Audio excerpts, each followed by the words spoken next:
अस्सलाम वालेकुम नाज़रीन, आप देख रहे हैं HND न्यूज़। पाकिस्तान मुस्लिम लीग नून की हुकूमत ने बेघर अफराद के लिए अपना घर स्कीम के तहत अपनी छत के ख्वाब को शर्मिंदा ताबीर कर दिया। मोहतरमा मरियम नवाज शरीफ का ये मंसूबा हमेशा याद रखा जाएगा। अपना घर स्कीम के तहत घरों की शदीद किल्लत को कम करने में मदद मिलेगी। 15-15 लाख के बिला सूद कर्जों का सूद हुकूमत पंजाब अदा करेगी और ये रकम 7 साल में आसान इकसात के जरिए वापस की जाएगी।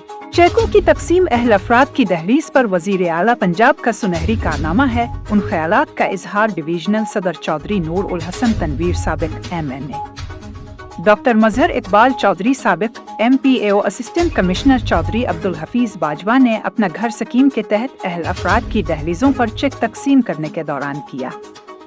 डॉक्टर मजहर इकबाल चौधरी ने कहा, अपना घर स्कीम के कुरा अंदाजी में शामिल अफराद खुशकिस्मत है कि ये प्रोग्राम शफाफ और किसी किस्म की सियासी मुदाखलत से बालातर अबाब की जरूरतों को पूरा करने के लिए बेहतरीन प्रोग्राम है। हम मियां मोहम्मद नवाज शरीफ और मोहतरमा मरियम नवाज शरीफ का शुक्रगुजार है कि जिनकी सियासी बसीरत की वजह से आम अफराद इस प्रोग्राम के लिए अहल करार पाए। असिस्टेंट कमिश्नर चौधरी अब्दुल हफीज बाजवा ने कहा, अपना घर प्रोग्राम के तहत अहल अफराद को हुकूमत पंजाब घर बनाने के लिए हर तरह की तकनीकी मुआवनत फराहम करेगी। तकनीकी मुआवनत के जरिए मकानों की पायदारी, तमाम किस्म की उफत से बचाव के लिए मौसर तरीन स्ट्रक्चर बनाने के लिए मकानों की तामीर की मॉनिटरिंग की जाएगी।